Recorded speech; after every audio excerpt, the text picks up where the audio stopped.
Hi, welcome back. I'm Meg. Welcome back to Haven Hill. I am right in the middle of doing a series of short videos of mama wellness about a certain ailment. I am a mom who is really involved in my kids' health, and I am not a doctor. I'm not an herbalist. I'm not anything like that, but I have been at this for 15 years. I read a massive amount, and I've taken courses. I've taken classes. I just want to know, because of our family's experience, I want to know what's going on in my body and my kid's body to make sure that we're doing it the right way. So that's who I am. I give you more information in the other two videos as well. And what do you want? Do you want to go out?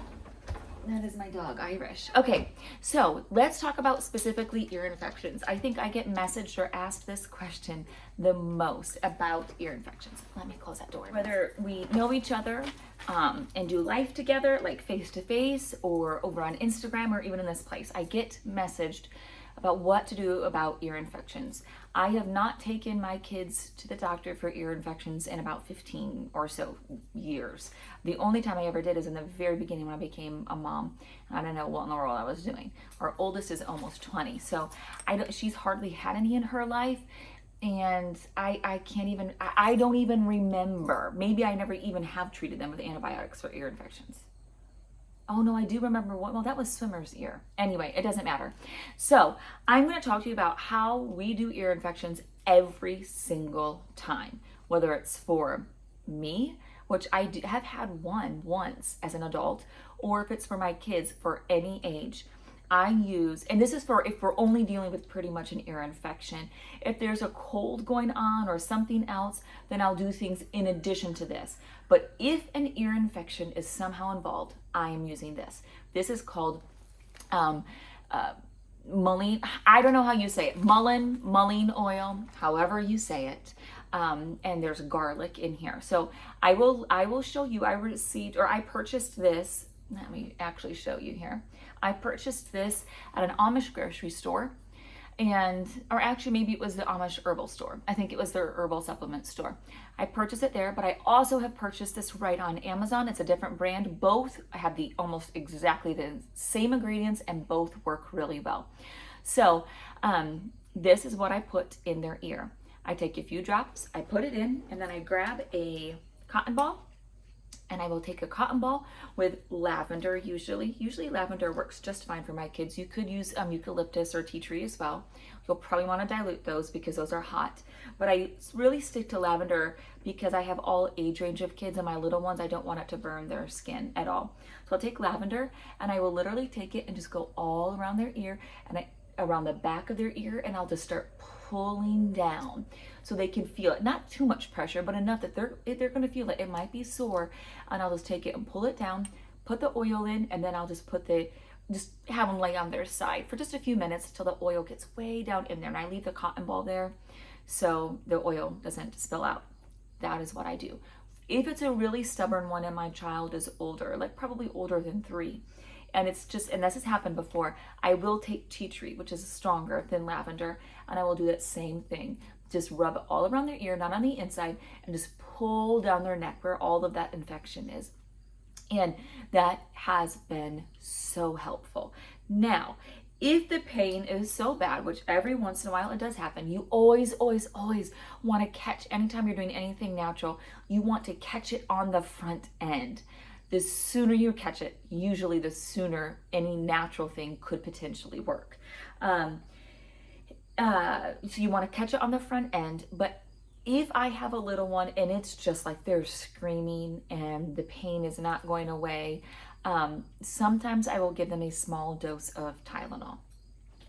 And that doesn't seem to interfere or prolong anything. In fact, sometimes it just helps because then they can relax.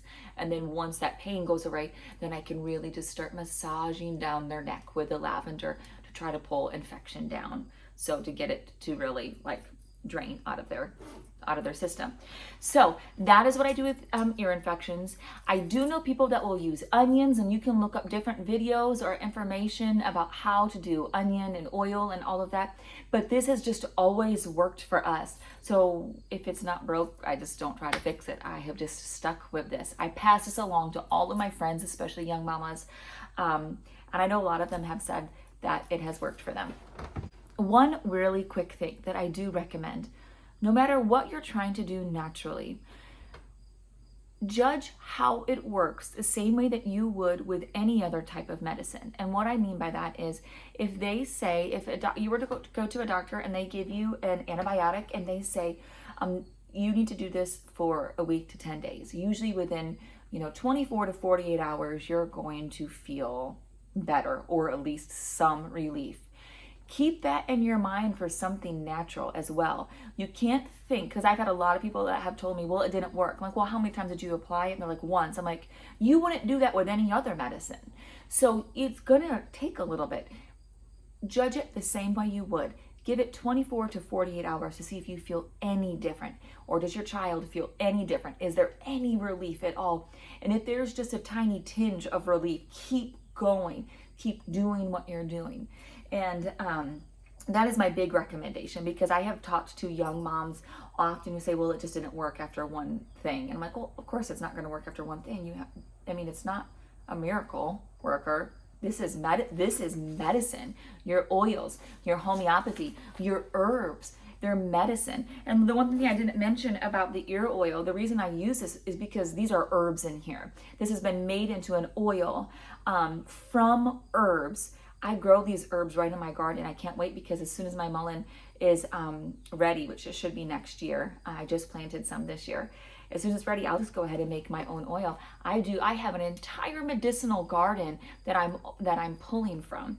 If I was just out with my kids and one of them got a bee sting or something, and I didn't have my lavender oil with me and the other things I would do, I would go right out to my garden and I would grab lavender and I would just start really rubbing that on their skin, and it really does actually help relieve it. That's just to give you an idea. So all that to say, judge it the same way you would regular medicine. Give it time. Know your body so well. Know your kid's body so well. You'll be so glad you did.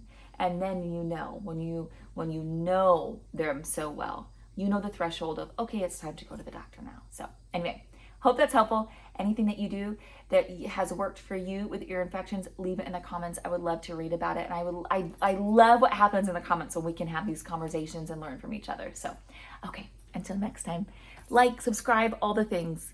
Bye.